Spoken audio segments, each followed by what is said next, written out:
Alhamdulillah, kita bersyukur kehadrat Allah Subhanahu wa taala atas nikmat yang Allah berikan kepada kita, sehingga pada malam hari ini kembali Allah Subhanahu wa taala mengumpulkan kita di dalam perkumpulan yang sama-sama kita menuntut ilmu pengetahuan agama, yang mana kita semua mengetahui bahwasanya keselamatan dunia adalah modalnya ilmu pengetahuan agama. Begitu juga keselamatan akhirah adalah modalnya ilmu pengetahuan agama. Begitu juga siapa orang yang menginginkan keselamatan dunia wal akhirah, maka hendaklah dia berbekal dengan ilmu pengetahuan agama. Dengan ilmu seseorang bisa mengetahui bagaimana cara untuk menggapai ridhonya Allah. Dengan ilmu seseorang bisa membentengi dirinya dan keluarganya agar tidak melakukan perbuatan yang mengakibatkan murkanya Allah.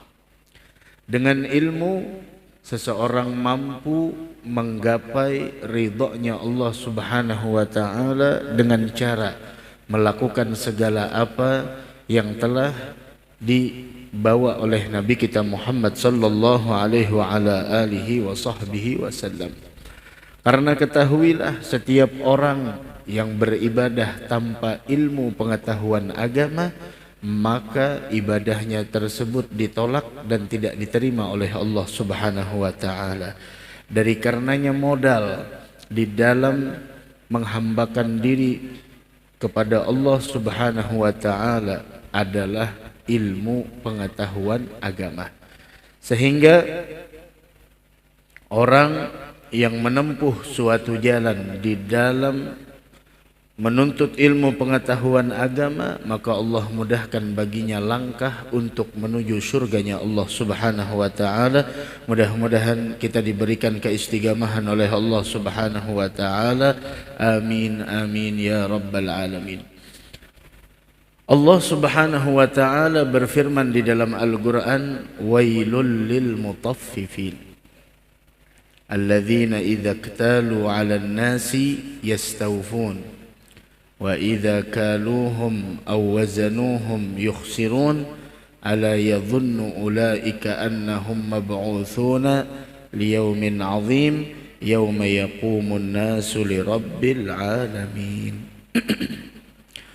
Allah berfirman di dalam Al-Qur'an sebagaimana yang disebutkan di dalam surah Al-Mutaffifin, yang mana surah Al-Mutaffifin ini adalah merupakan surah yang disebut dengan Madani, yang diturunkan di Madinatul Munawwarah. Dan surah Al-Mutaffifin ini adalah merupakan surah pertama dari surah yang ada di dalam Al-Quran yang Allah turunkan ketika Nabi Muhammad hijrah ke Madinatul Munawwarah. Jadi ketika Nabi kita Muhammad sallallahu alaihi wa ala alihi wasallam datang ke negeri Madinatul Munawwarah, mudah-mudahan Allah mudahkan langkah kita untuk bisa berziarah ke sana. Bagaimana ketika Nabi Muhammad hijrah dari Mekah ke Madinah. Kemudian pada saat itu Madinah, pada saat itu min akhbathin nasi kaila. Cara mereka bermuamalah di dalam urusan timbangan, timbang menimbang, itu mereka berada di dalam sebuah keburukan yang di luar dari syariat agama Islam.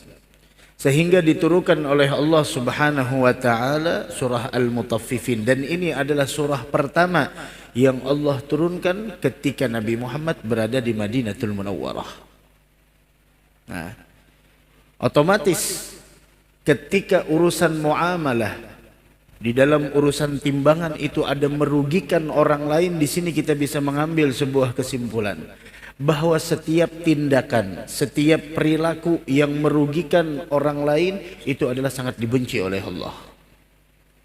Setiap tindakan, setiap perbuatan, setiap perilaku yang merugikan orang lain itu sangat dibenci oleh Allah Subhanahu wa taala.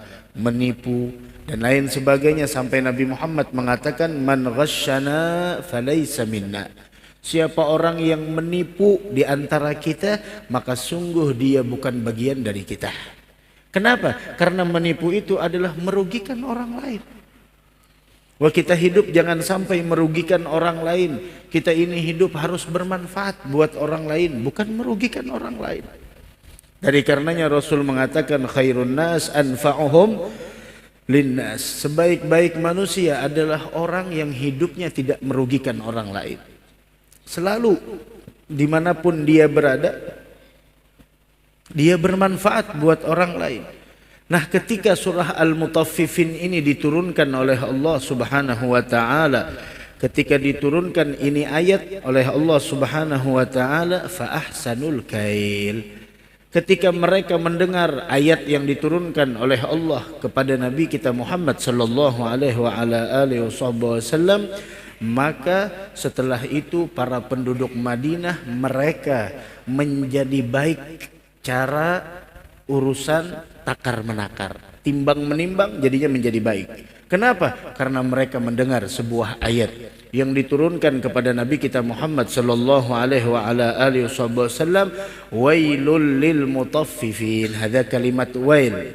Ada kalimat wail sering kita temukan dalam Al-Qur'an.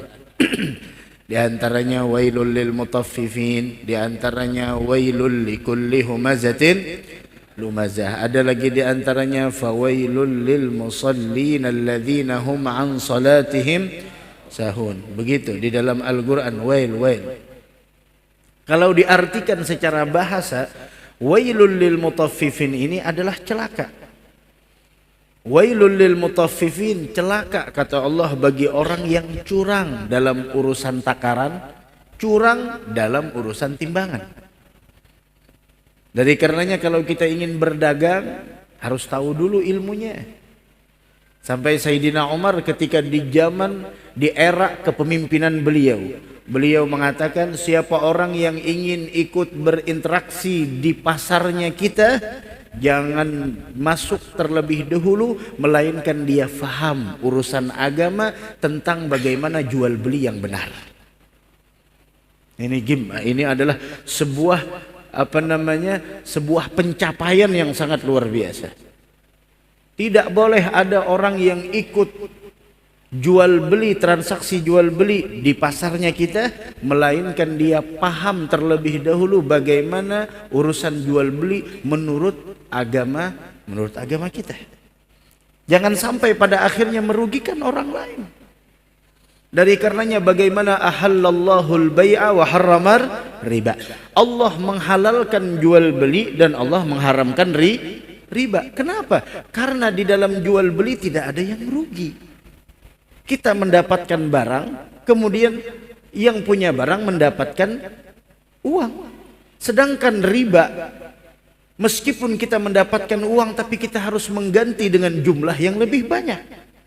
Sehingga itu ada merugikan orang lain. Nah, setiap tindakan, sebagaimana yang ulun katakan tadi, setiap tindakan, setiap perbuatan, setiap perilaku yang merugikan orang lain, maka itu adalah suatu perbuatan yang sangat dibenci oleh Allah Subhanahu wa taala. Wailul lil mutaffifin, sungguh celaka bagi orang yang berani mengurangi takaran dan timbangan. Curang nih orang, curang. Nah itu kalimat wail. Akan tetapi ulama mengatakan yang dimaksud dengan wail bukan hanya celaka. Akan tetapi yang dimaksud dengan wail adalah salah satu lembah yang berada di dasar paling dalam dari neraka jahanam. Itu wail. Orang ini masuk di lembah yang paling dalam dari dasar neraka jahanam. Masya Allah. Mudah-mudahan kita dihindarkan dari siksa api neraka. Dari karenanya tuh jangan sampai kita ketinggalan. Allahumma ajirna minan nar. Sebanyak 7 kali, karena siapa orang yang membaca Allahumma ajirna minan nar sebanyak 7 kali setelah solat subuh, kemudian dia meninggal dunia sebelum datangnya maghrib, maka orang tersebut meninggal dunia dan pintu neraka yang 7 ditutup rapat oleh Allah subhanahu wa ta'ala. Dan siapa orang yang membaca setelah maghrib Allahumma ajirna minan nar sebanyak 7 kali, maka seandainya orang tersebut meninggal dunia sebelum datangnya pagi hari, maka Allah tutup pintu neraka 7 baginya, bagi orang tersebut. Nah, mudah-mudahan kita dihindarkan dari siksa api neraka. Wailul lil mutaffifin alladzina idza iktalu 'alan nasi yastawfun. Bagaimana sifat mereka wahai Allah? Naam, dengarkan bagaimana sifat mereka. Alladzina idza iktalu 'alan nasi yastawfun, yaitu orang-orang yang apabila menerima takaran dari orang lain, maksudnya dia yang membeli, orang lain yang menjual, dia menerima dari takaran orang lain, maka mereka yastawfun, mereka meminta untuk dicukupkan, untuk disempurnakan. Ajar bahasa kita, kalau kita yang menukar, ayo bujur-bujur timbang. Masya Allah, nukar baras wadah orang lain, inya yang menukar, kemudian tujuannya untuk menjual kembali. Kalau dia yang membeli dari orang lain, dia minta yastawfun, dia minta untuk disempurnakan, dia minta untuk disempurnakan, dia minta untuk benar-benar ditimbang, ditakar. Akan tetapi sebaliknya, wa idza kaluhum aw wazanuhum yukhsirun, akan tetapi apabila mereka yang menakar, apabila mereka yang menimbang, menjual kepada orang lain, yukhsirun, mereka mengurangi, mereka curang. Berapa banyak nih di akhir zaman, nungkar gula setengah, timbang ke rumah udah sampai setengah lagi, lain ditimbang ke rumah, lain kayak nungkar kopiah di pasar, sekali disadangi di rumah ada sadang, nyata rumah nang makai kopiah mana sadang. Nungkar gelapung, masya Allah, nungkar gula, nungkar beras, ya Allah, ada apa? Berapa yang kita dapatkan keuntungan dari itu semua? Akan tetapi akibatnya bagaimana besok di hari kiamat? Yang berjual iwak, walhasil yang timbang-timbangan dah. Yang timbang-timbangan, yang ukur-ukuran di sana, lebih baik kita kekurang lebih lawan orang. Yang penting kita selamat. Yang lebih kita kekurang lebih, yang itu yang paling penting, dan itu yang paling kita menjaga diri kita. Kenapa? Karena kalau kita mengurangi timbangan, hasil dari itu semua haram. Oh, bukankah yang saya jual adalah beras? Bukankah beras itu halal? Naam, beras halal. Tapi cara engkau untuk mendapatkan uang tersebut dengan cara yang diharamkan oleh Allah, dengan cara yang tidak diperbolehkan dalam syariat, sehingga apa yang kau dapat itu adalah dari harta yang haram.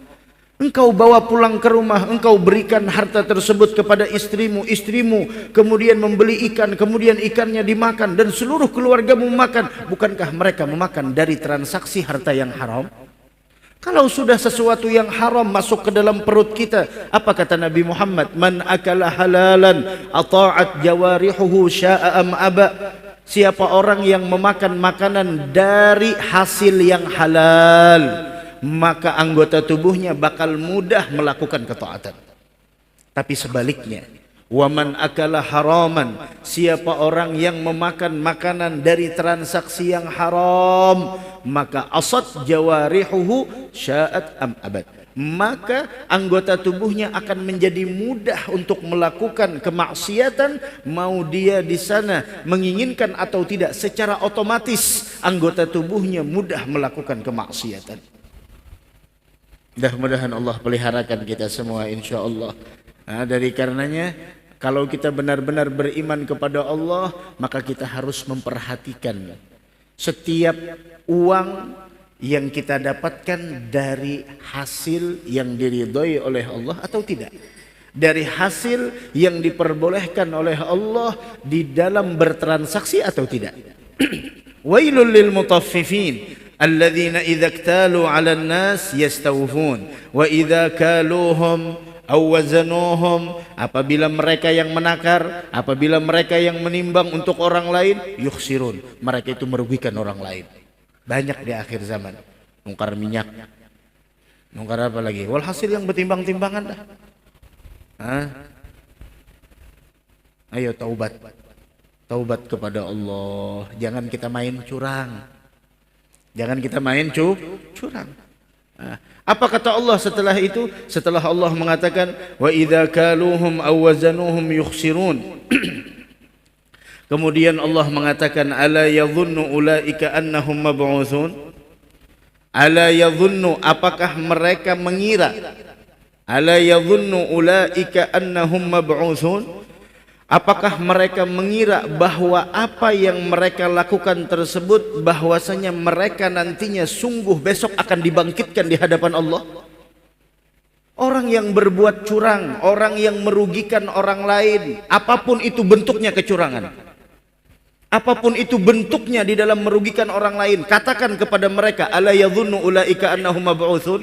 Apakah engkau mengira semua yang kau lakukan tersebut engkau tidak akan pernah di sana menemui dengan hari yang nantinya engkau dibangkitkan dan dihadapkan di hadapan Allah Subhanahu wa taala? Ala yadhunnu ulaika annahum mab'utsun? Tidakkah mereka itu, kata Allah, mengira bahwa sesungguhnya mereka akan dibangkitkan? Kapan itu? Liyaumin azim. Liyaumin azim, yaitu adalah hari yang sangat besar. Hari apa itu? Yakni yaumil qiyamah, yaitu hari kiamat. Mudah-mudahan kita diberikan keselamatan dunia wal akhirah. Dari karenanya orang lain tuh subhanallah jujurnya itu luar biasa. Dari karenanya Pak, Bu, kalau kita punya kepercayaan, jujur orangnya, masya Allah, itu jujur tidak bisa kita bisa kejujuran jujur. Kita punya asisten, kita punya anak buah, kita punya pegawai jujur, amanah, itu tidak bisa tidak bisa diukur dengan harta dunia. Dan orang yang sudah diberikan kepercayaan, jaga tuh kepercayaan. Yang bekerja di toko fulan, yang bekerja di PT fulan, yang bekerja di perusahaan si fulan, ketika engkau telah diberikan kepercayaan, jaga tuh kepercayaan. Jaga kepercayaan. La ilaha illallah.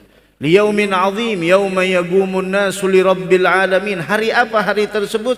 Yauma yaqumun nas, ketika hari yang mana pada saat itu semua orang bangkit dari kuburnya. Yauma yaqumun nas lirabbil alamin, yaitu untuk menghadap Allah Subhanahu wa taala. Untuk apa menghadap Allah? Li amrihi wa li jazaihi wa li hisabihi, untuk menegakkan sebuah pembalasan, qisas, dan bagaimana memperhitungkan segala apa yang pernah kita lakukan selama hidup di dunia. Itu bayangkan, nanti orang mau curang dari segi apapun, kau punya profesi tinggi, masya Allah, jabatanmu tinggi, peluang untuk curang sangat berpotensi, silahkan. Tapi ingat, ala yadhunnu ulaika annahum mab'utsun? Ala yadhunnu ulaika annahum mab'utsun? Apakah engkau tidak mengira bahwa akan ada nantinya hari saat engkau dibangkitkan? Ala yadhunnu ulaika annahum mab'utsuna liyaumin 'azim yauma yaqumun nasu lirabbil alamin. Mudah-mudahan kita diberikan keselamatan oleh Allah Subhanahu wa taala. Amin ya rabbal alamin. Dari karenanya ketika kita nantinya menunggu nama kita dipanggil satu persatu nantinya oleh Allah Subhanahu wa taala, disebutkan oleh Nabi kita Muhammad sallallahu alaihi wa ala alihi wasallam, idza kana yaumul qiyamah. Rasul menyebutkan bagaimana huru-hara nantinya di hari kiamat.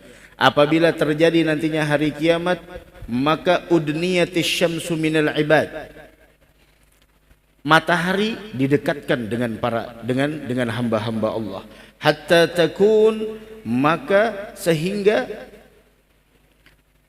kedekatan matahari dari kepala manusia itu sekedar satu mil atau 2 mil. Sehingga pada saat itu panasnya bagaimana pada saat itu, sehingga keringat mereka itu tergantung amalnya. Keringat besok di padang mahsyar tergantung amal kita selama hidup di dunia. Faminhum man ya'khudhuhu ila aqibaih. Kata Nabi Muhammad, ada orang yang tenggelam dengan keringatnya sampai mata kaki, tergantung amalnya.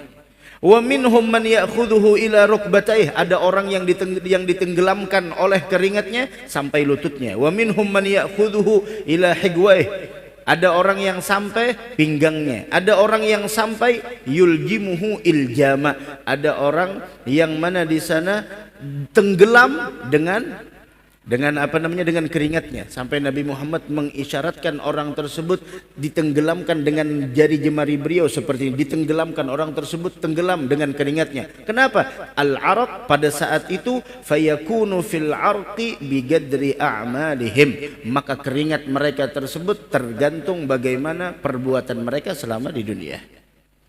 Mudah-mudahan kita diberikan keselamatan oleh Allah Subhanahu wa taala. Dari karenanya itu orang-orang dahulu kalau mendengar ayat seperti ini sudah takutnya luar biasa. Berapa yang kita dapatkan dari keuntungan dunia? Kita kurangi timbangan, nimbang iwak, nimbang baras, nimbang gula, nimbang gelapung, nimbang minyak, macam-macam. Berapa yang kita kurangi? Berapa yang kita dapatkan? Tapi apa yang akan kita temui nantinya besok di hari kiamat? Apa yang akan kita rasakan besok di hari kiamat? Jauh tidak ada bandingannya. Apa yang kita dapatkan itu sangat kecil. Mudah-mudahan Allah rubah keadaan kita dengan sebaik-baik keadaan insyaallah. Dari karenanya orang yang begawi nengke itu Pak, orang yang begawi nengke itu, orang yang begawi culas merugikan orang lain, hasilnya kada berkah. Hasilnya kada berkah. Dan orang yang semacam itu tidak akan pernah mencicipi kekayaan dalam hidupnya. Orang yang transaksinya, jual belinya merugikan orang lain, transaksinya, jual belinya menjadikan orang lain di sana mengeluh atas apa yang dia lakukan, maka apa yang dia dapatkan tidak akan pernah membawa keberkahan di dalam kehidupannya. Tidak akan pernah membawa keberkahan. Dari karenanya disebutkan di dalam kitab Tanbihul Ghafilin dari Imam Syekh Muhammad As-Samarqandi, bagaimana beliau menyebutkan salah satu syarat agar usaha kita itu berkah, maka usaha kita itu tidak merugikan orang lain. Jangan merugikan orang lain.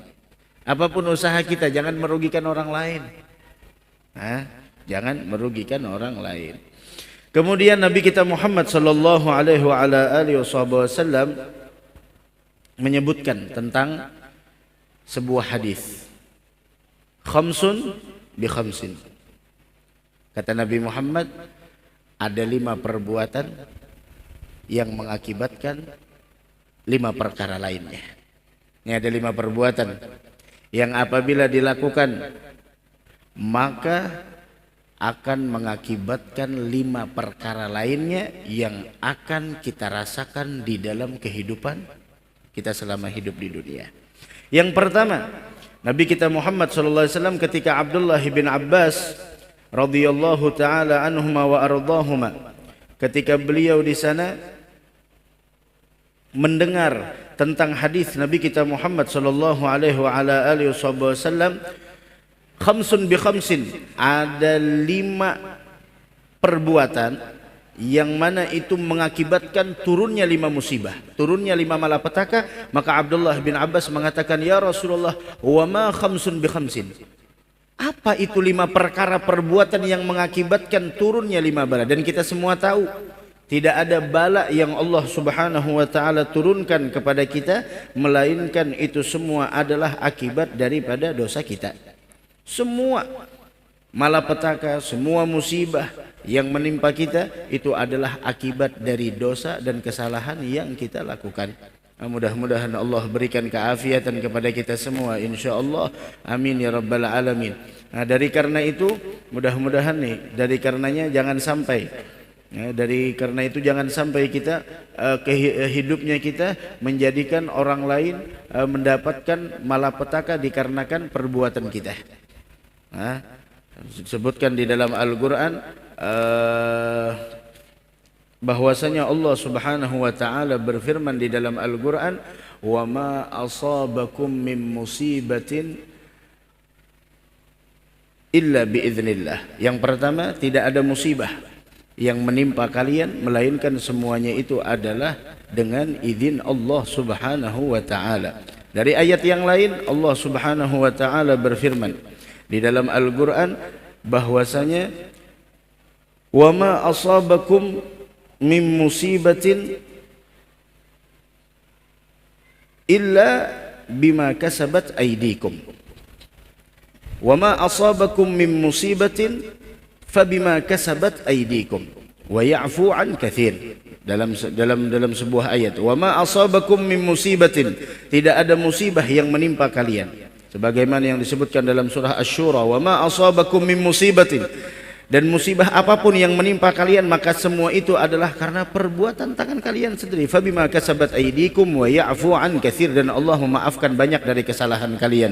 Mudah-mudahan dosa kita diampuni Allah Subhanahu wa taala. Nah, kemudian apa itu khamsun bi khamsin yang disebut oleh Nabi kita Muhammad sallallahu alaihi wa ala alihi wasallam? Khamsun bi khamsin itu apa maksudnya? Beliau mengatakan yang dimaksud dengan khamsun bi khamsin, yang pertama adalah ma naqadha qaumun al-ahda illa sallatallahu alaihim aduwahum.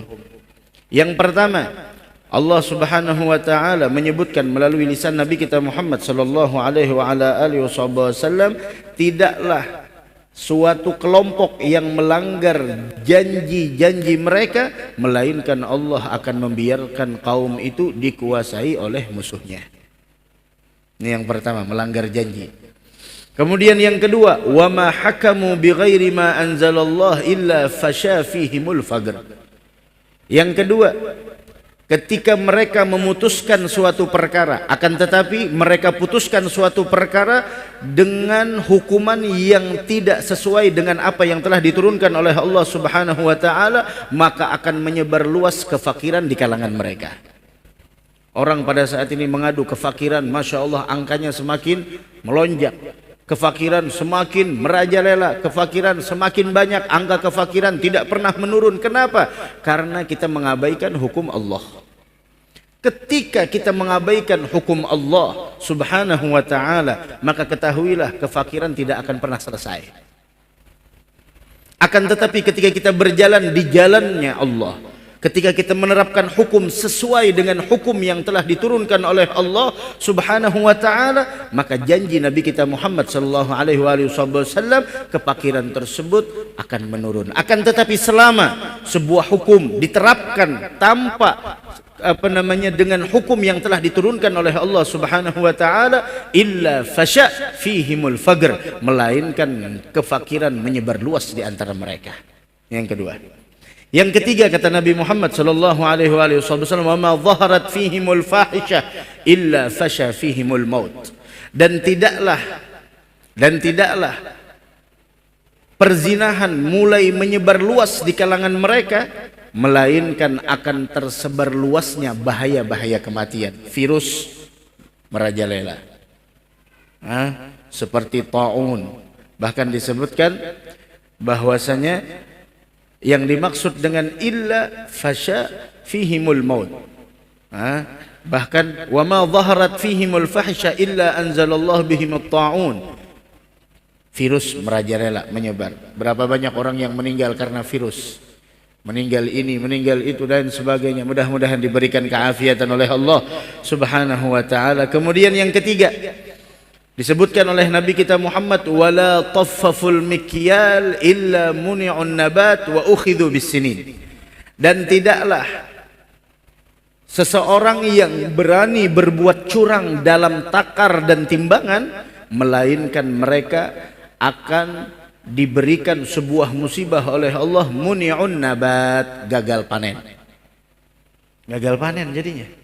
Akibatnya itu gagal panen. Dan yang kedua adalah wa ukhidhu bisinin, dan mereka akan mendapatkan dan menemui sebuah masa yang mereka di sana, masa tersebut adalah masa kemarau panjang. Itu. Ini akibat dari orang yang curang. Akibat dari orang yang mengurangi timbangan, akibat dari orang yang mengurangi daripada takaran. Ukhidhu bisinin muni'un nabat. Yang pertama adalah gagal panen, dan yang kedua kemarau panjang. Yang pertama tadi apa? Ketika kita menyalahi janji kita antara kita dengan Allah, maka di sana kita akan dikuasai oleh musuh kita.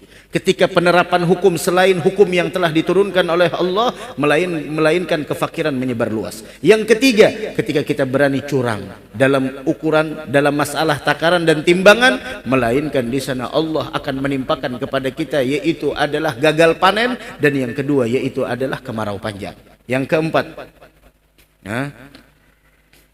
yang ketiga, ini yang keempat. Yang ketiga tadi, maaf, yang ketiga, tidaklah tersebar luas perzinahan, melainkan di sana tersebar luas wabah-wabah yang membawa kepada kematian. Dan yang terakhir, yang kelima, wala mana'uz zakah illa hubisa anhumul qatr. Ketika orang di sana tidak mau mengeluarkan zakat, menahan harta zakat yang harusnya dia keluarkan, melainkan mereka akan diazab oleh Allah Subhanahu wa taala dengan tertahannya hujan. Ada hujan, tertahan hujan. Masya Allah. Nah, inilah khamsun bi khamsin, 5 perbuatan yang mengakibatkan 5 musibah yang akan diturunkan oleh Allah. Kita ulang, yang pertama apa? Tidaklah sekelompok manusia yang melanggar janji antara mereka dengan Allah, melainkan mereka dikuasai oleh musuh-musuh Allah.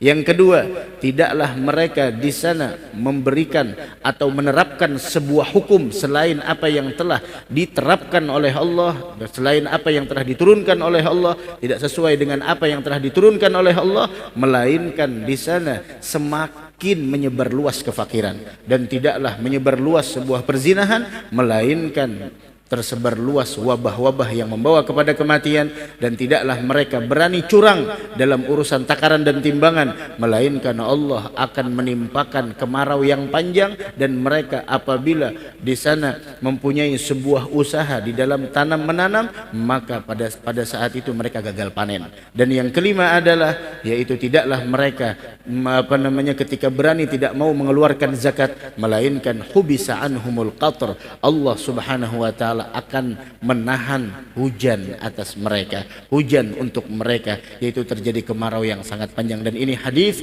diriwayatkan oleh Al-Imam At-Tabarani. Mudah-mudahan Allah berikan keafiatan kepada kita semua, insyaallah, amin ya rabbal alamin. Dari karenanya jangan sampai ini kita yang punya usaha, perhatikan usahanya, jangan merugikan orang lain. Kalau perlu menguntungkan orang lain, menggembirakan orang lain. Tadi ulun jelaskan bagaimana orang-orang dahulu.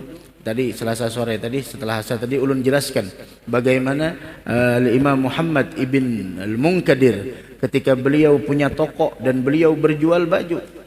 Nah, pada saat itu beliau pulang ke rumah dan beliau perintahkan anak buahnya untuk jaga di toko tersebut. Kebetulan di toko itu anak buahnya tidak begitu hafal harga-harga baju, harga-harga barang yang ada di toko tersebut. Ternyata ada orang yang membeli suatu barang dari toko Al-Imam Muhammad ibn Munkadir, subhanallah, yang harusnya harganya 5 dirham, dia jual 10 dirham. Dibeli oleh orang tersebut. Ketika tahu Syekh Muhammad ibn Munkadir bahwasanya harga yang harusnya 5 dirham dijual 10 dirham, beliau cari seharian mana orang yang membeli barang dagangan beliau seharga 10 dirham. Kenapa? Harganya tidak 10 dirham, harganya cuma 5 dirham. Anak buah saya yang tidak tahu harga daripada barang-barang dagangan saya. Orang-orang dahulu seperti itu. Wajar dikatakan bahwasanya sugul muslimin kamusallal musallin. Pasarnya orang muslim seperti musallanya orang yang sholat. Kenapa? Musalla, lihat orang yang sholat tidak pernah merugikan orang lain, selalu memberikan keuntungan buat orang lain, selalu memberikan manfaat buat orang lain. Sampai beliau dapat orangnya yang membeli dagangan beliau, beliau bilang, maaf bahwasanya barang yang kau beli harganya tidak sampai 10 dirham, harganya cuma 5 dirham. Dia mengatakan, halas, saya sudah ridho. Saya sudah ridho dengan itu semua. Beliau mengatakan, meskipun engkau sudah ridho dengan itu, tapi saya tidak akan pernah membiarkan orang yang mengambil dari barang dagangan saya melebihi daripada harga yang telah saya tetapkan. Saya tidak akan pernah merasa puas kalau orang yang membeli barang dagangan saya tidak membeli dengan harga yang sudah saya tetapkan. Ini merugikan. Meskipun dia telah ridha, tapi kami tidak mungkin ridha dengan sesuatu yang kami ketahui itu adalah merugikan orang lain. dikembalikan oleh beliau 5 dirham. Kenapa? Saking jujurnya beliau agar mendapatkan keberkahan dari Allah Subhanahu wa taala. Itulah ilmu sangat berpengaruh di dalam keseharian kita, di dalam perilaku seseorang, karena setiap tindak tanduknya selalu diarahkan dengan kemuliaan, dan ilmu semuanya selalu mendatangkan rasa takut kepada Allah Subhanahu wa taala. Dari karenanya kalau kita masuk pasar, ayo, nah, ada zikir masuk pasar. Ini yang rancak ke pasar. Nah, yang rancak ke pasar. Orang kalau hendak ke pasar tuh sampai-sampai orang-orang dahulu masuk pasar cuma ingin mendapatkan nilai pahala di sisi Allah Subhanahu wa taala. Sebagaimana yang disebutkan bahwasanya apabila kita masuk pasar. Nah, kita masuk pasar, apabila kita masuk pasar baca zikir ini. Zikir yang disebutkan oleh Nabi kita Muhammad sallallahu alaihi wa ala alihi wasallam, la ilaha illallah wahdahu la syarikalah, lahul mulku wa lahul hamdu, yuhyi wa yumit wa huwa hayyun la yamut, biyadihil khair wa huwa ala kulli syai'in qadir. Itu bacaannya. La ilaha illallah wahdahu la syarikalah, lahul mulku wa lahul hamdu, yuhyi wa yumit, ditambah wa huwa hayyun la yamut, biyadihil khair wa huwa ala kulli syai'in qadir. Itu bacaannya. Siapa orang yang masuk pasar kemudian dia mengangkat suaranya, artinya dia perdengarkan bacaan tersebut, paling minimal dia perdengarkan untuk dirinya. La ilaha illallah wahdahu la syarikalah, lahul mulku wa lahul hamdu, yuhyi wa yumit wa huwa hayyun la yamut, biyadihil khair wa huwa ala kulli syai'in qadir. Melainkan kata Nabi Muhammad, kataballahu lahu alfi hasanah. Allah Subhanahu wa taala akan memberikan kepadanya beribu-ribu kebaikan. Allah akan memberikan kepadanya beribu-ribu kebaikan. Wa maha anhu alfi sayyi'ah, dan Allah menghapus darinya beribu-ribu kesalahan. Dosanya diampuni oleh Allah. Wa rafa'a lahu alfi darajah, dan Allah akan meninggikan untuknya beribu-ribu derajat. Wa bana lahu baitan fil jannah, dan Allah membangunkan untuknya satu rumah di dalam surga. Nah, bahkan ulama dahulu, para sahabat bahkan dahulu, mereka masuk pasar bukan untuk membeli dagangan, bukan untuk membeli apa yang mereka inginkan. Mereka masuk pasar cuma ingin membaca ini, karena ini tidak mungkin dibaca. Kita untuk mendapatkan pahala tersebut, beribu-ribu kebaikan diberikan oleh Allah, beribu-ribu kesalahan kita dihapuskan oleh Allah, beribu-ribu derajat kita diangkat oleh Allah, dan dibangunkan satu buah rumah di dalam surga. Tidak mungkin kita dapatkan kalau kita baca di rumah, kita baca di pasar. Sehingga orang-orang dulu masuk pasar bukan untuk membeli keperluannya, tapi mereka masuk pasar untuk membaca doa ini. La ilaha illallah wahdahu la syarikalah, lahul mulku wa lahul hamdu, yuhyi wa yumit wa huwa hayyun la yamut, biyadihil khair wa huwa ala kulli syai'in qadir. Itu bacaannya. Jangan masuk pasar, Masya Allah, 1 jam 2 jam kan ada zikir di dalamnya. Nah, zikir.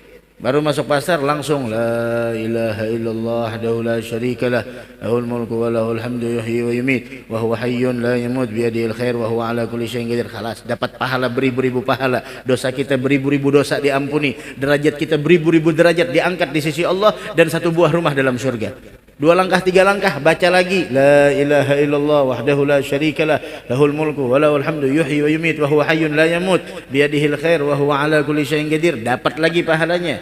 3 langkah 4 langkah 5 langkah baca lagi la ilaha illallah wahdahu la syarikalah. Semakin banyak kita baca, semakin besar pahalanya di sisi Allah.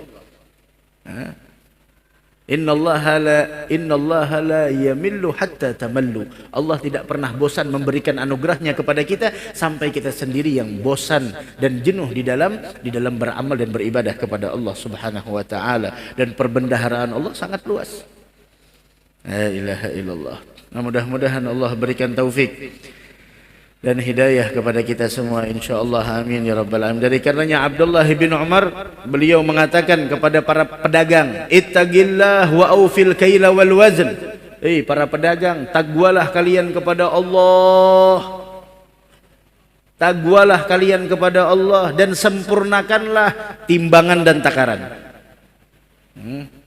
Karena sesungguhnya orang yang mengurangi takaran dan timbangan, kata beliau, mereka itu nantinya berdiri hatta annal araga, sampai keringat mereka menenggelamkan mereka sampai telinga mereka masing-masing. Nah, dari sinilah pedagang muslim yang jujur, amanah, yuhsyar ma'as syuhada yaumal qiyamah.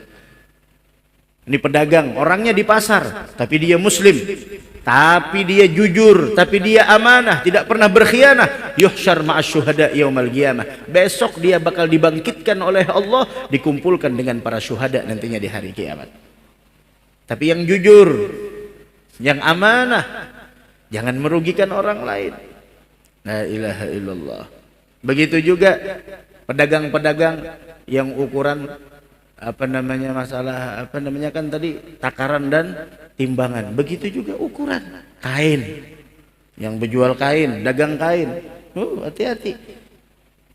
Nukar semeter, nukar 2 meter, masya Allah, sampai ke rumah kurang berapa sentimeter dari 2. Udah beapik aja, lebih 2 meter berapa senti, 3 meter berapa senti, seperti itu. Ukur tanah, hati-hati. La ilaha illallah. Mudah-mudahan Allah berikan keafiatan kepada kita insyaallah, dan mudah-mudahan Allah hindarkan kita dari perbuatan yang mengakibatkan malapetaka, dan mudah-mudahan Allah merubah keadaan kita dengan sebaik-baik keadaan, dan mudah-mudahan Allah menyembuhkan orang yang sakit di antara kita. Seluruh umat Nabi Muhammad yang sakit mudah-mudahan diberikan kesembuhan oleh Allah Subhanahu wa taala, dan mudah-mudahan Allah rubah keadaan kita menjadi keadaan yang paling baik yang diridhai oleh Allah Subhanahu wa taala, dan mudah-mudahan kita seberatan, panjang umur, sehat walafiat dalam taat ibadah kepadanya, selamat dunia wal akhirah, istiqamah dalam ketaatan, dan wafat dalam keadaan husnul khatimah. Amin ya rabbal alamin.